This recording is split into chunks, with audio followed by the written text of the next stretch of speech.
Bom dia, sexto ano! Como é que vocês estão? Tá tudo tranquilo? Tudo bem? Turminha, hoje nós daremos continuidade ao assunto a respeito do nosso planeta, conhecendo a formação do planeta Terra, que é dentro da parte de geografia física. Hoje falaremos a respeito das camadas internas do nosso planeta e também iremos abordar algumas teorias muito interessantes sobre a formação dos nossos continentes. Vamos falar sobre a tectônica das placas, falaremos sobre a teoria da deriva continental e a teoria da tectônica das placas, tá bom? Então, vem comigo, bora lá, turminha! O nosso planeta, ele é composto por várias camadas. Vocês vão ver isso em ciências, mas também vão ver comigo em geografia, que em termos atmosféricos, o nosso planeta ele tem várias camadas dentro da atmosfera, que é troposfera, estratosfera, mesosfera e exosfera, tá certo? Troposfera, estratosfera, mesosfera e a exosfera. Entre a mesosfera e a exosfera tem a ionosfera. Mas isso é um assunto que a gente vai ver um pouquinho mais para frente. Assim como tem essas camadas na atmosfera, que vai ter o contato do ar na superfície da Terra até chegar ao espaço sideral, nós também temos as chamadas camadas internas do planeta, que são três. Que é a crosta terrestre, eu ouço muita gente falando crosta, mas não é crosta não, gente, é crosta. É a crosta terrestre, o manto e o núcleo, tá certo? Então, assim, se você for perfurar, você vai passar por essas camadas, tá ok? Então, vamos falar hoje a respeito dessas três camadas internas do nosso planeta. O resfriamento do nosso planeta, o resfriamento da Terra, ele permitiu a formação de uma crosta sólida, que é uma espécie, tipo aquela casca de laranja, tá certo? É justamente a crosta do nosso planeta, que é onde você pisa, onde nós estamos pisando neste momento, onde a vida acontece, onde os prédios estão firmados, estão instalados, é onde acontece boa parte das nossas interações. Ela ocorre em cima da crosta terrestre.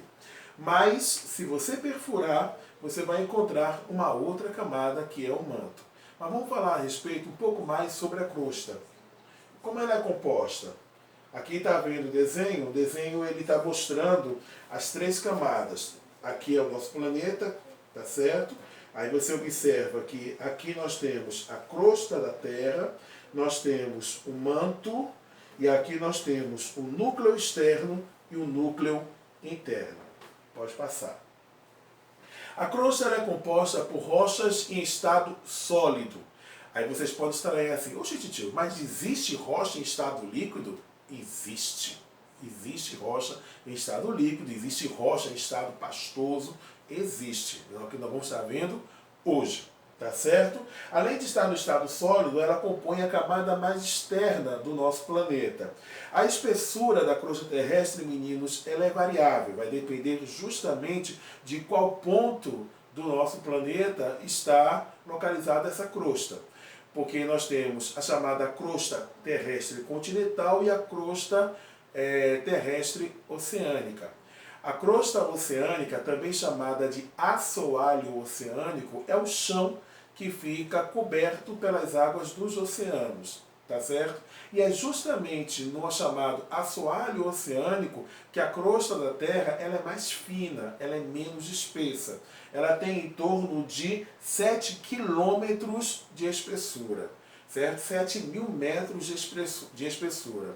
Agora, a chamada crosta terrestre continental, que é justamente essa que nós estamos pisando, tá certo? Sobre os continentes, essa é mais larga, ela é mais espessa. Ela, em média, tem 40 quilômetros de espessura.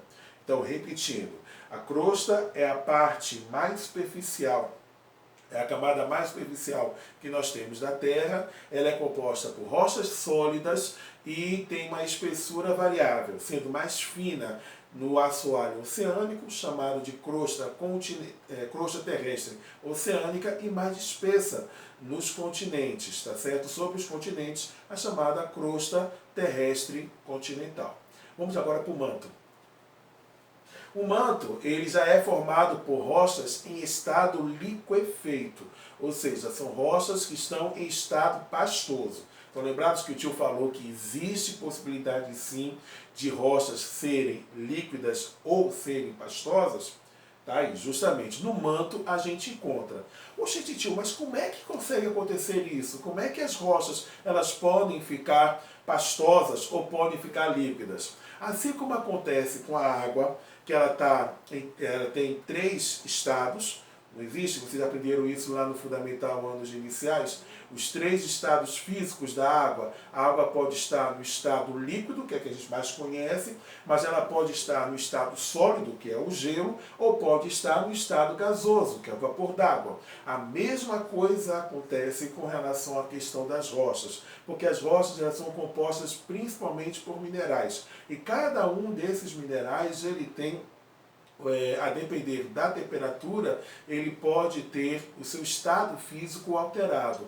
Ele pode sair do sólido para o líquido e o líquido até mesmo para gasoso, a depender da temperatura. Como quanto mais você vai aumentando a profundidade, quanto mais você vai perfurando o planeta, a temperatura ela vai subindo.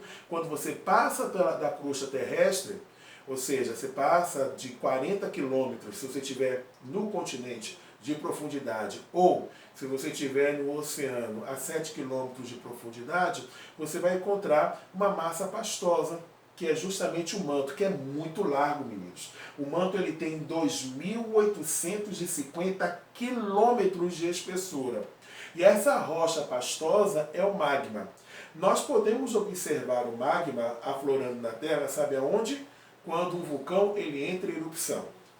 A lava é nada mais e nada menos que o magma.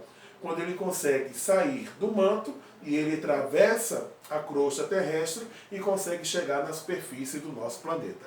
Tá certo? O manto ele pode ser dividido em 2 partes. O manto superior, tá certo? E o manto inferior. O manto superior é o manto é a parte do manto que tem contato com a crosta terrestre. Por incrível que pareça, é a parte do manto que tem as temperaturas mais baixas. Assim, baixa para o padrão do manto, por causa do que a temperatura é de 100 graus Celsius, tá certo? Dá para ficar assim, dá para ter um bronzezinho legal, tá certo? Nadando no manto externo, tá certo? Mas o manto interno, ou manto inferior, ele é mais próximo ao núcleo, aí a temperatura, olha, dispara. Ela sai de 100 e vai para 2.200 graus Celsius, tá? Então dá para poder ficar assim, bem torradinho, né, nessa temperatura. Passando do manto, nós vamos chegar ao núcleo, tá? Então, passou os 2.850 quilômetros de espessura do manto, a gente vai chegar no núcleo. O núcleo da Terra, ele é dividido em 2 partes. Nós temos o núcleo externo e o núcleo interno. Repetindo, quanto mais você vai aumentando a profundidade, mais a temperatura ela vai subindo. Os minerais que compõem o núcleo são 2, níquel e ferro, tá certo? Tanto é que o núcleo, ele também é chamado de NIF, porque ele pega justamente a sigla dos elementos que compõem justamente esse material. Então, o níquel e o ferro, os 2 elementos químicos. E ele está localizado no centro do planeta. O núcleo externo, as rochas elas estão em estado líquido, enquanto no manto está em estado pastoso. No núcleo externo, a temperatura é tão alta que as rochas estão em estado líquido.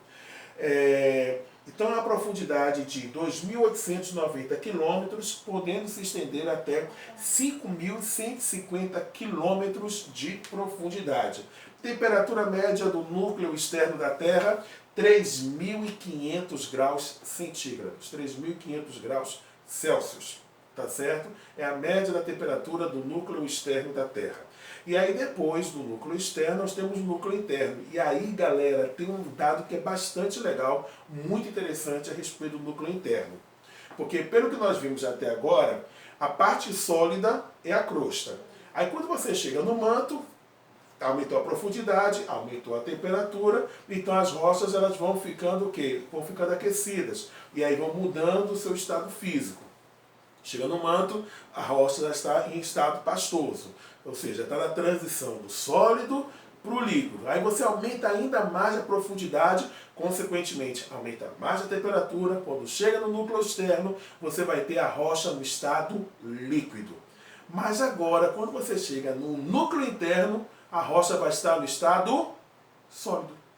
Aí você fala assim, oxe, tio, peraí, não aumentando a temperatura, não vai ficando mais, vai ficando mais quente, obviamente as rochas vão mudando o seu estado. Então, foi do sólido para o líquido. Não seria para sair do líquido e ir para o gasoso agora? E por que ela não foi para o gasoso?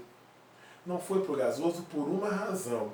Porque apesar das altas temperaturas, a região do núcleo interno da Terra, a pressão é tão grande, mas tão grande, meninos, que elas não permitem que as moléculas que compõem as rochas possam se espalhar, tá certo?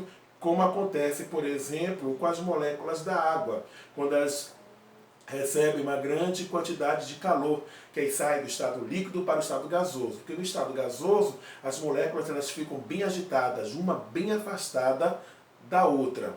Mas aí, no caso, a pressão é tão grande que ela faz com que as moléculas elas fiquem bem juntas.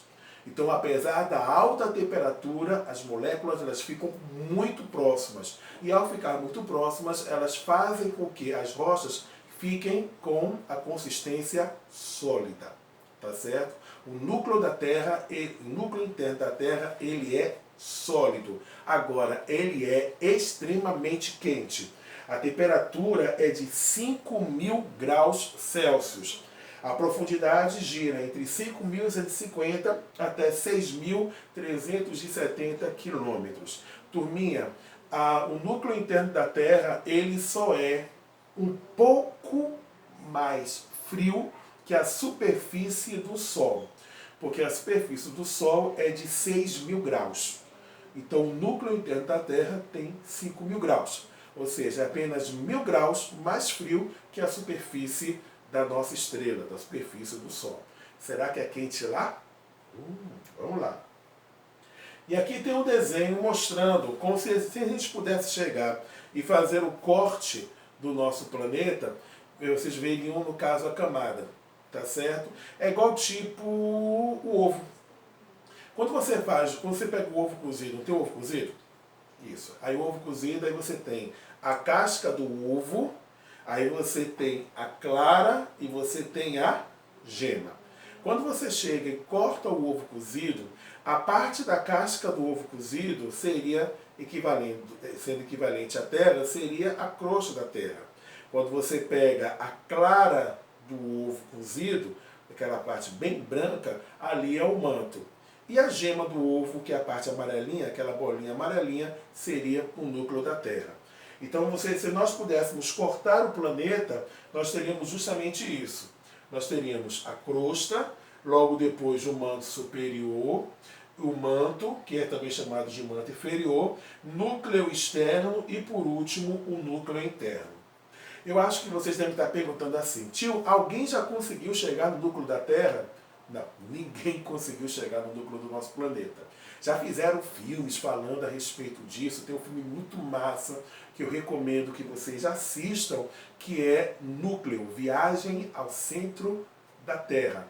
Tá certo? É um filme muito legal, um filme de ficção científica, mas ninguém conseguiu chegar no núcleo da Terra. Aí vocês perguntam, mas como é que o ser humano ele sabe disso? Através de cálculos matemáticos. É que consegue definir, através desses cálculos, ter uma ideia de como é as camadas internas do nosso planeta. Para vocês terem uma ideia, o buraco mais profundo, ou seja, a perfuração mais profunda que o ser humano conseguiu fazer não chegou a 5 quilômetros. O ser humano só conseguiu perfurar 5 quilômetros, ou seja, fazer 5.000 metros, chegar a 5.000 metros de profundidade. Não conseguiu nem atravessar a crosta. Então tudo que nós sabemos a respeito do manto, mas principalmente tudo que nós sabemos a respeito do núcleo, é através de cálculos matemáticos. O núcleo da Terra, o núcleo externo, ele fica girando direto. E é graças a esse movimento do líquido, do núcleo externo do nosso planeta, que permite a formação da nossa camada magnética, do nosso campo magnético. E é o campo magnético da Terra que protege o nosso planeta dos chamados ventos solares, que são muito carregados de radiação. Se não fosse esse campo magnético, a vida seria totalmente impossível no nosso planeta. Não existiria vida na Terra se não fosse esse campo magnético. Beleza? Aí vocês vão saber um pouco mais a respeito de como é formado esse campo magnético e tudo, quando vocês forem para o 9º ano, quando vocês começarem a estudar Introdução à Física e Introdução à Química. Beleza? Vamos lá, seguindo. Bem, agora vamos falar a respeito da deriva continental. Você já reparou que parece que o Brasil ele já ficou encaixado em algum momento com a África? Já reparou que o litoral brasileiro ele se encaixa quase que perfeitamente, parecendo um quebra-cabeça, com o litoral ocidental do continente africano? Isso não é coisa da nossa cabeça não, tá certo? Isso aconteceu de verdade. A forma como o litoral oriental da América do Sul se encaixa com o litoral ocidental da África é um dos indícios que levou à formação da chamada teoria da deriva continental, que foi proposta pelo cientista Alfred Wegener no ano de 1915. De acordo com Wegener, há 225 milhões de anos, todas as massas emersas, ou seja, todos os continentes, estavam reunidos em um só bloco de terra, que era chamado de Pangeia. A palavra Pangeia, no grego, significa todas as terras. E a Pangeia, ela era rodeada por um grande oceano, por um oceano primordial chamado de Pantalassa. Pantalassa, em grego, significa todos os mares. Sendo que, depois de milhares de anos, em virtude de vários fatores que aconteceram, com movimentos de placas tectônicas que eu vou falar daqui a pouquinho para vocês, começou a haver uma fragmentação desse supercontinente, da Pangeia, que se dividiu em 2 continentes. Pode passar. Que se dividiu em 2 continentes. Olha a Pangeia aqui, tá vendo? Uma massa única, e aqui nós temos a Pantalassa. Pode passar. Se dividiu em 2 continentes. O primeiro supercontinente foi justamente a região da Laurásia e o outro Gondwana. A Laurásia ficava no norte e a Gondwana ficava no sul. Tá certo? Isso aconteceu há 135 milhões de anos atrás. Logo depois, as placas tectônicas continuaram se movimentando, que aí fizeram com que acontecessem mais fragmentações nesses 2 supercontinentes, que foram formando os continentes do jeito como nós conhecemos hoje. A Laurásia, por exemplo, deu origem à América do Norte, à Europa e à Ásia, enquanto a Gondwana ela foi responsável pela formação da América do Sul, África, Índia, Oceania, inclusive Austrália e o continente Antártico. Pode passar. Aqui está a Laurásia, a Gondwana. Vamos passando. Pode passar. E aqui tem um mapa mostrando, na verdade, 3 planisférios, mostrando o processo da deriva continental. Desde a Pangeia, há 225 milhões de anos, a formação da Laurásia e da Gondwana, passando pelo período Jurássico, o Cretáceo, até a formação dos continentes na situação atual. De acordo com a teoria da deriva continental, 6º ano, os continentes ainda continuam se movimentando. Então, daqui a milhões de anos, vamos ter uma nova formação, os continentes vão ter uma nova configuração. Tá? E aí você diz assim, mas como é que isso vai acontecer? Como é que esses continentes começaram a se movimentar? Aí vem uma outra teoria para poder explicar a deriva continental, que foi justamente a teoria da tectônica das placas, que foi proposta pelo cientista canadense John Wilson no ano de 1965 e que foi comprovado através dos geólogos norte-americanos Robert Dease e Harry Hess. E eles perceberam o quê? Como foi que eles chegaram à conclusão? No caso, os dois cientistas norte-americanos, eles perceberam a formação da chamada dorsal mesoatlântica. A dorsal mesoatlântica sextuano é uma cadeia montanhosa submarina que está localizada entre o continente americano, entre a Europa e a África, tá certo? Fica ali debaixo do Oceano Atlântico. E nessa dorsal mesoatlântica você observa que há as montanhas, mas há um espaço, entendeu? Um espaço aplanado, que sugere ao fato de que lava vindo do magma, ou vindo do manto, melhor dizendo, ele começa a aflorar no assoalho submarino, ele começa a aflorar no fundo dos oceanos e em contato com a água gelada do mar, ele se resfria e vai afastando. Tá certo? Então, eles observando isso, eles perceberam de que, na verdade, o nosso planeta ele é formado por várias placas de terra. E essas placas de terra elas vão se movimentando sobre uma superfície pastosa, que é justamente o manto. E essa movimentação é graças através de forças convectivas, que é o movimento de fluidos internos que acontecem dentro do manto terrestre. Pode passar. E aqui são as placas, chamadas placas tectônicas. Aí nós temos a placa norte-americana, a placa do Pacífico, de Cocos, do Caribe, sul-americana, a de Nazca, Antártica, a africana, a da Arábia, a placa euroasiática, das Filipinas, do Irã, a placa indo-australiana, a placa do Pacífico. Essas placas tectônicas, meninos, elas estão se movimentando.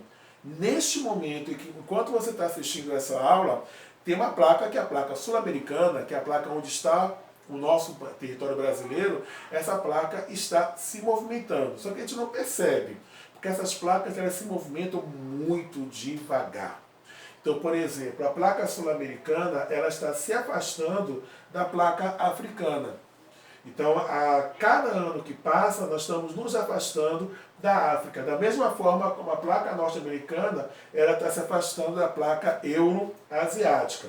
Só que a placa de Nazca está se chocando com a placa sul-americana. Aí está formando cadeias de montanhas. E é justamente esses movimentos das placas tectônicas que são responsáveis por diversos fenômenos geológicos, como, por exemplo, os vulcões, os terremotos, tá certo? Vulcões, terremotos, a presença de fossas submarinas, eles são elementos que caracterizam justamente a ação dessas placas tectônicas, as cadeias de montanhas e assim por diante. Sobre os movimentos das placas, como é que funciona esse movimento das placas tectônicas, que nós vamos ver que são movimentos convergentes, movimentos divergentes, movimentos subjacentes. Esses movimentos nós vamos estudar um pouco mais à frente. Beleza? Turminha, com isso a gente encerra esse assunto a respeito das camadas do nosso planeta e a respeito de deriva continental e tectônica das placas. Tem atividade no portal Plural para vocês. E vou ter um espaço no Tira Dúvida, tá certo? Então até a próxima aula, gente. Um abraço.